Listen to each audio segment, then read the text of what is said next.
Hello friends, मैं ट्वेट TR channel YouTube channel में आपका हार्दिक स्वागत है। हेलो फ्रेंड्स, आज हम पटवार सिलेबस और 10th क्लास दोनों के बारे में विस्तृत चर्चा करेंगे कि जो आज हम जो टॉपिक लेकर आए हैं समास, और समास का जो टॉपिक है आपके 10th क्लास में भी चलता है और पटवार के सिलेबस में भी चलता है, और दोनों स्तरों में हम इस समास को पूर्ण करेंगे।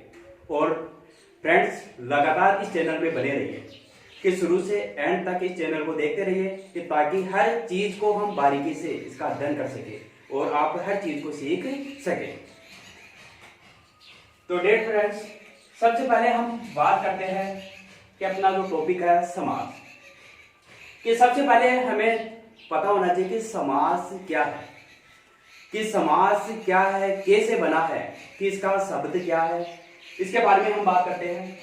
कि समास के बारे में हम बात करें कि समास होता है यह किसी चीज का संक्षिप्तकरण करना, किसी चीज को संक्षेप में लिखना, वही समास कहलाता है। तो समास का अगर हम अर्थ करते हैं तो वो होता है संक्षिप्त करना, अर्थात किसी चीज को छोटे तरीके से लिखना, संक्षिप्त तरीके से करना। दूसरी बात आती है कि समास शब्द कैसे बना है। तो समास शब्द के बारे में बताऊं कि समास दो शब्दों से मिलकर बना है, क्योंकि हर बार हर एक कॉम्पिटिटिव एग्जाम में हर स्तर पर ये चीजें आती रहती है कि समास का शाब्दिक अर्थ क्या है, समास का विलोम क्या है, इसके बारे में पूछा जाता है। अब हम बात करें कि समास किन दो शब्दों से मिलकर बना है, तो उसके बारे में हम बात करते हैं कि समास दो शब्दों से मिलकर बना है, कि सम प्लस आस। सम प्लस आस अर्थात सम होता है पास, सम क्या होता है पास, और आस होता है बैठाना। आस क्या होता है बैठाना, अर्थात दो शब्दों को परस्पर पास पास में बैठा दिया जाता है और एक नए शब्द का निर्माण किया जाता है, उसे ही हम क्या कहते हैं, समास कहते हैं। और दूसरी हम बात करें कि समास की एक सरल परिभाषा के बारे में, कि समास की जो सरल परिभाषा है कि दो शब्दों के परस्पर मेल को समास कहते हैं।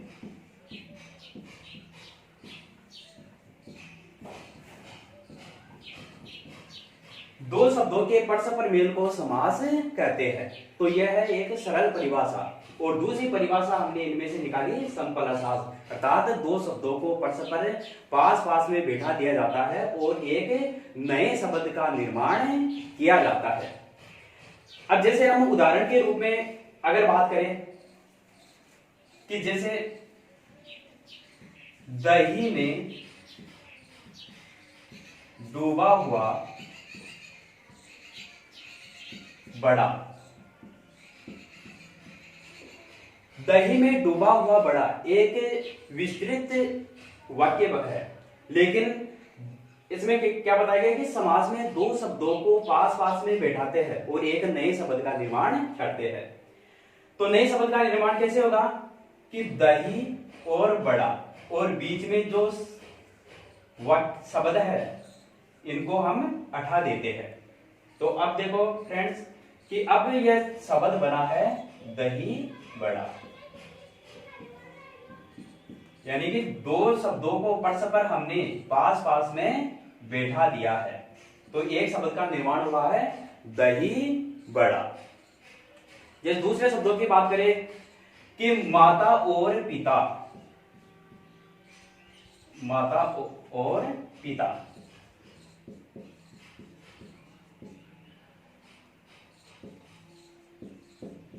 इनको भी अगर और को हटाएंगे तो दोनों शब्द पास पास में हो जाएंगे, तो क्या हो जाएगा माता पिता।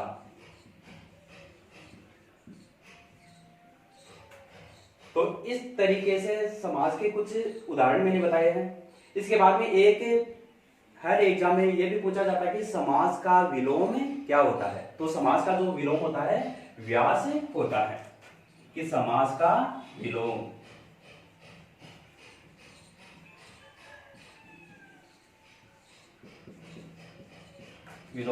व्यास। अधिकांश एग्जाम में पूछा गया है कि समास का विलोम क्या होता है, तो आपको बताना है व्यास होता है। तो ये समास की दो तीन छोटी छोटी जो बातें हैं ये आपको याद करनी है। इसके बाद में हम बात करते हैं कि जो समास है कितने प्रकार के होते हैं, कि समास भी दो तरीके से होते हैं। कि समास के प्रकार की हम बात करें तो समास के 6 प्रकार होते हैं। समास 6 प्रकार के होते हैं।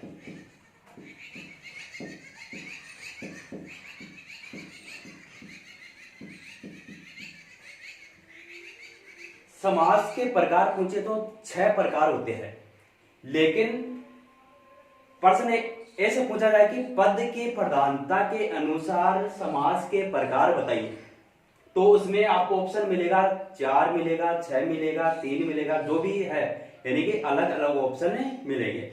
लेकिन ज्यादातर हमारे दिमाग में रहता है कि समास के प्रकार 6, तो डायरेक्ट हम 6 करते हैं, तो हमारा आंसर गलत निकलता है। क्योंकि समास के प्रकार पूछे तो हमें बताने हैं 6 प्रकार, लेकिन पद की प्रधानता के अनुसार, पद की प्रधानता के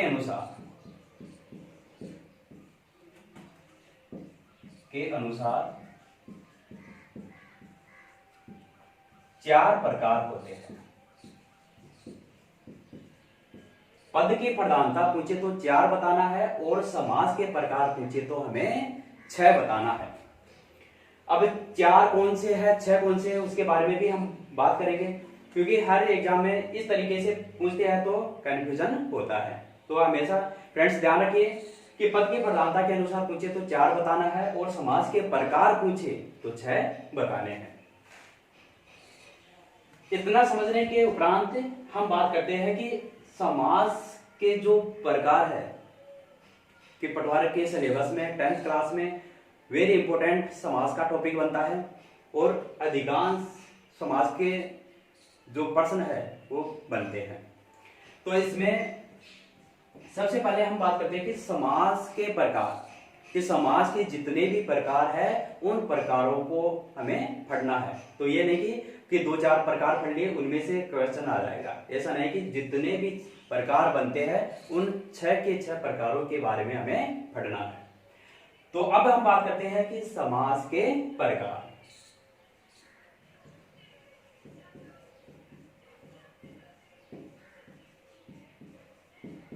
समास के प्रकार, समास के प्रकार बताए फ्रेंड्स मैंने 6।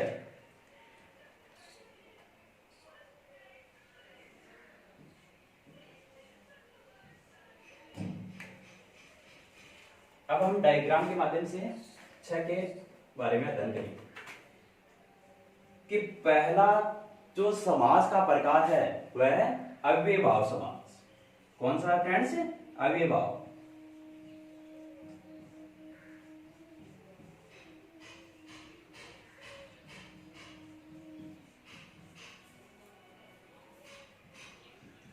दूसरा समास बनता है हमारा तत्पुरुष समास।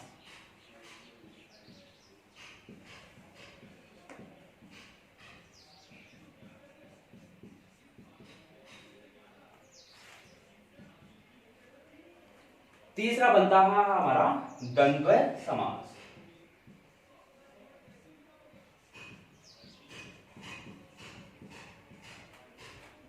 चौथा समास है द्विगु।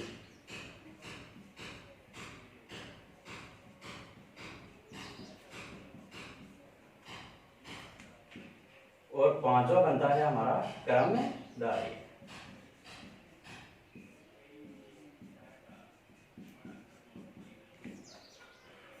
और अंतिम जो प्रकार बनता है हमारा बहुव्रीहि।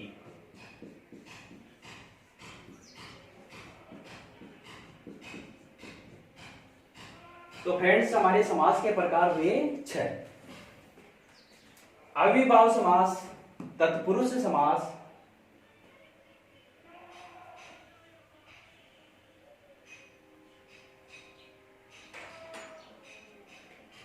तो समास के प्रकार हुए अविभाव समास, तत्पुरुष समास, द्वंद्व समास, द्विगु समास, कर्मधारय समास और बहुव्रीहि समास। तो ये 6 प्रकार है। और मैंने पद की प्रधानता के अनुसार जो प्रकार बताए हैं वो बताए थे मैंने 4 कि पद की प्रधानता के अनुसार बनता है अविभाव समास, तत्पुरुष समास, द्वंद्व समास और बहुव्रीहि समास। क्योंकि द्विगु समास और कर्मधारय समास ये किन में बनते हैं? तत्पुरुष समास में। कि दोनों समास तत्पुरुष समास के ही अंग माने जाते हैं, लेकिन अब इनको विस्तृत करने के दौरान ये 6 प्रकार बनते हैं। तो पद की प्रधानता के अनुसार बने अविभाव, तत्पुरुष, द्वंद्व और बहुव्रीहि समास। तो इन 6 प्रकार के समासों के बारे में हम आज अध्ययन करेंगे। तो सबसे पहला हमारा जो समास है वो अविभाव समास, इसके बारे में हम विस्तृत अध्ययन करेंगे।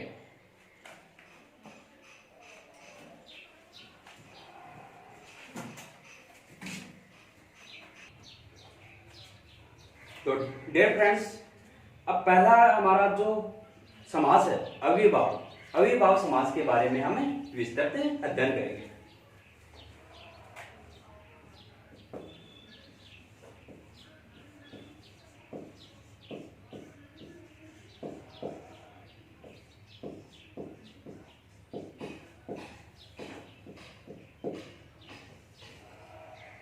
पहला समास है हमारा अविभाव समास। समास को हम शॉर्ट तरीके से भी हम कर सकते हैं कि जैसे ट्रिक इनकी बनती है कि अविभाव यानी कि पहला पद छोटा बनता है। ट्रिक के माध्यम से अगर हम करें तो पहला पद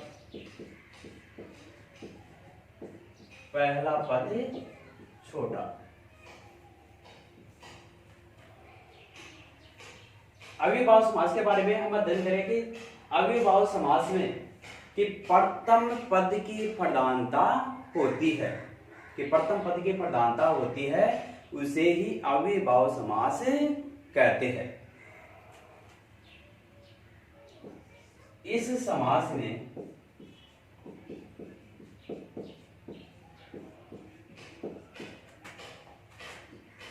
प्रथम पद की प्रधानता होती है।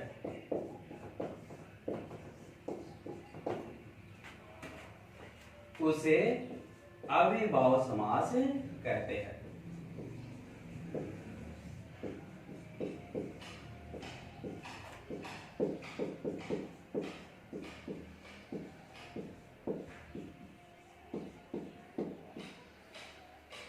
तो फ्रेंड्स, अविभाव समास की हमारी सरल परिभाषा बनती है कि इस समास में प्रथम पद की प्रधानता होती है, उसे ही अविभाव समास कहते हैं। दूसरी हम इसके बारे में बात करें कि प्रथम पद अव्यय होता है, कि प्रथम पद अव्यय होता है वो दूसरा पद संज्ञा होता है, उसे ही अविभाव समास कहते हैं। आगे हम इसके बारे में बताऊं कि अविभाव समास इन्हीं में से निकालो आपकी अव्यय कि व्यय होता है खर्च करना, लेकिन क्या है अव्यय यानी अ होता है नहीं, व्यय यानी कि खर्च करना, कि जो शब्द खर्च नहीं होते हैं, कि सरल रूप में हम देखें कि जो शब्द खर्च नहीं होते हैं वही अविभाव समास कहते हैं। किसी भी रूप में हमें कर सकते हैं, लेकिन सरल परिभाषा हमारी ये भी बनती है कि इस समास में प्रथम पद की प्रधानता होती है। तो प्रथम पद की प्रधानता के साथ साथ में अविभाव समास के बारे में हम और भी बात करते हैं कि प्रथम पद की प्रधानता, प्रथम पद की क्या होती है? प्रधानता होती है।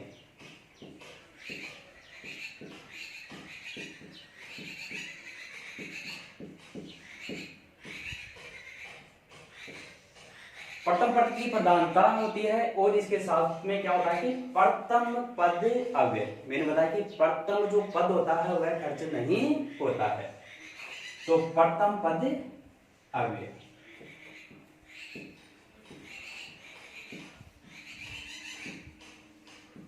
प्रथम पद अव्यय। तीसरी हम बात करें कि अव्ययभाव किस तरीके से बनेंगे, तो उपसर्ग युक्त पद भी बनते हैं। कि जो अव्ययभाव समास बनाएंगे तो जो उपसर्ग से जो पद बनेंगे वो ही अव्ययभाव कहलाएंगे। तो उपसर्ग युक्त पद।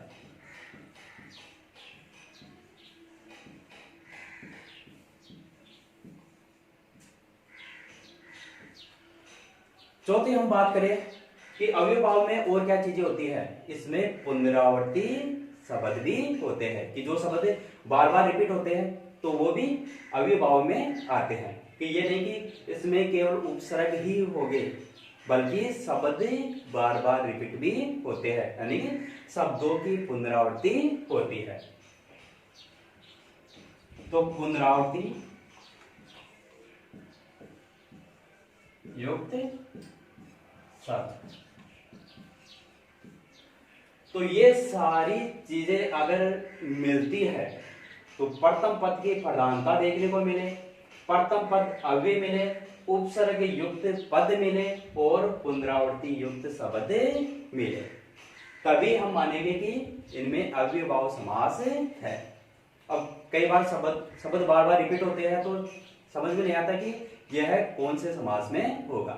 तो ये सारी पुनरावृत्ति, उपसर्ग, प्रथम पद अव्यय और प्रथम पद की प्रधानता, तो बिना देखे आप महसूस कर सकोगे, जान लोगे कि इसमें अव्ययभाव समास ही होगा। अब ये चीज तो हमने कर ली, की परिभाषा हमने कर ली, कौन कौन सी चीजें इसमें शामिल है वो भी हमने इसमें समाहित कर ली। अब हम बात करते हैं कि इनके उदाहरण, कि उदाहरण के माध्यम से आपको पता चलेगा कि यह अव्ययभाव में है। कि जैसे हम उदाहरण की बात करें कि जो शब्द है पटवार में रिपीट हुए हैं और 10th क्लास स्तर पर भी चलते हैं, जो पाठ्य पुस्तक के भी है, तो उन सब का हम मतलब सारे यहां पर बताएंगे। पहला हम उदाहरण लेते हैं यथाशक्ति। कई बार कंपटीशन एग्जाम में पूछा गया है यथाशक्ति। अब फ्रेंड्स एक बात में इसमें आपको बताऊं कि समास के बारे में हम बात करते हैं। अब जैसे मैंने लिखा है यथाशक्ति, तो समास है, तो ये चीज क्या है, सामासिक पद, तो इसे हम बोलेंगे सामासिक पद।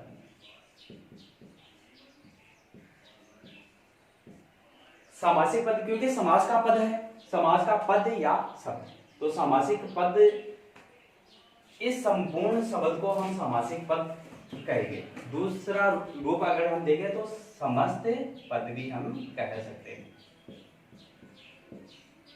समस्त पद या सामासिक पद। और इसके साथ साथ में समास विग्रह होता है, समास विग्रह।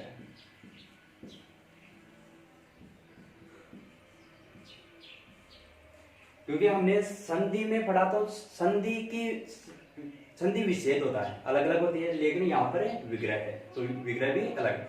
क्योंकि संधि में हमने पढ़ा था वर्णों के बारे में कि दो वर्णों के परस्पर मेल को संधि, लेकिन समास में हम पढ़ रहे हैं शब्द कि दो शब्दों के परस्पर मेल को समास कहते हैं।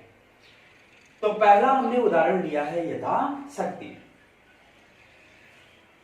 अब देखो कि इसमें प्रथम पद की प्रधानता यथा, प्रथम पद अव्यय और उपसर्ग यथा और पुनरावृत्ति के जो शब्द आएंगे वो भी हम करेंगे। अब देखो कि ये किनके अनुसार, शक्ति के अनुसार। समास विग्रह हम करेंगे तो शक्ति के अनुसार।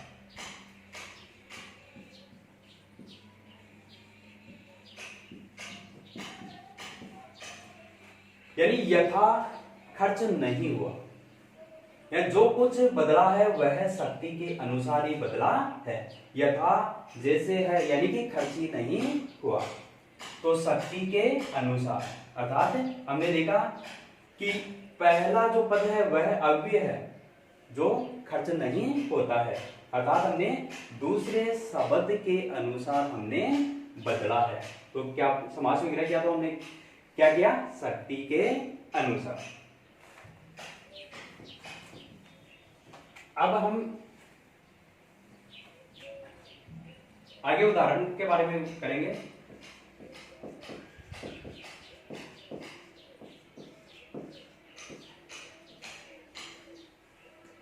प्रतिवर्ष, प्रतिवर्ष अव्ययभाव समास के ही उदाहरण है। इनका हम समास विग्रह करेंगे।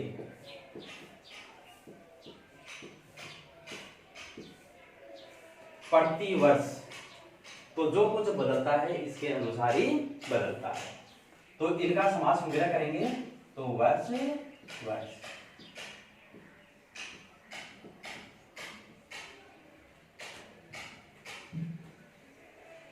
निराकार,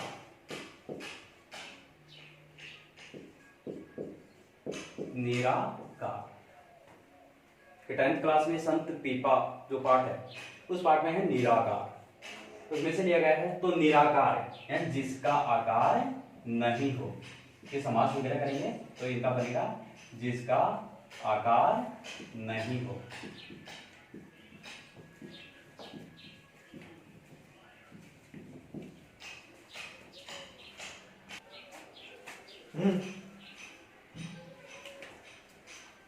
समासिक पद हमने लिया निराकार। निराकार के बारे में बताया कि 10th क्लास में संत पीपा जो पाठ है उसमें से निराकार।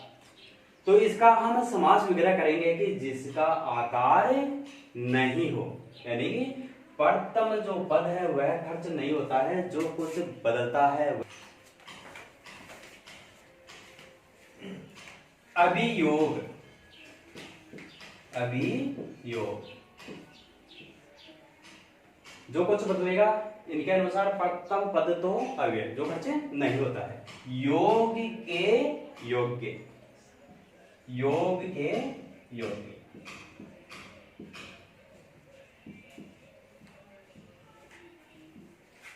योग के योग्य। आगे हम उदाहरण लें। आजन्म, आजन्म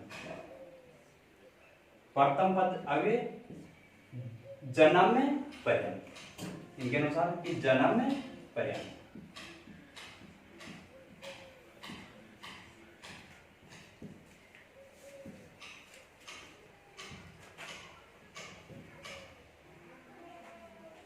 ये थे हमारे अव्ययभाव समास के कुछ उदाहरण कि इनके द्वारा हमें पता चलता है कि यह अव्ययभाव समास है।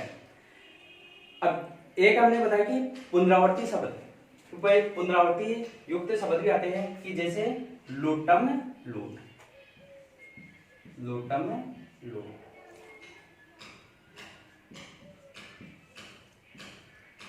लूटम लूट पुनरावर्ती युक्त शब्द है, तो लूट के बाद लूट, यानी कि शब्दों की क्या हो रही है, पुनरावर्ती हो रही है। तो लूट के बाद लूट, लूट के बाद लूट। तो यहां पर शब्दों की पुनरावृत्ति है, जहां शब्दों की पुनरावृत्ति है तो हमें ध्यान रखना है कि यहां पर अव्ययभाव समास होता है।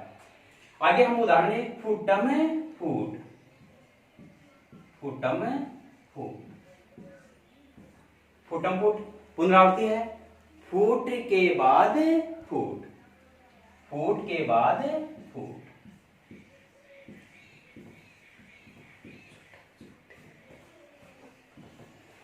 फूट के बाद फूट।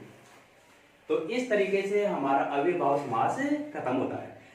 अब हमने जो बताया कि प्रथम पद अव्यय होता है, प्रथम पद की प्रधानता होती है, उपसर्ग युक्त होते हैं और पुनरावृत्ति युक्त शब्द होते हैं। अगर इन 4 चीजों के बारे में आपने अध्ययन कर लिया तो अव्ययभाव समास में कैसा भी प्रश्न आए वो आपका गलत नहीं हो सकता है। तो ये था हमारा अव्ययभाव समास। तो पहला समास हमारा खत्म हुआ।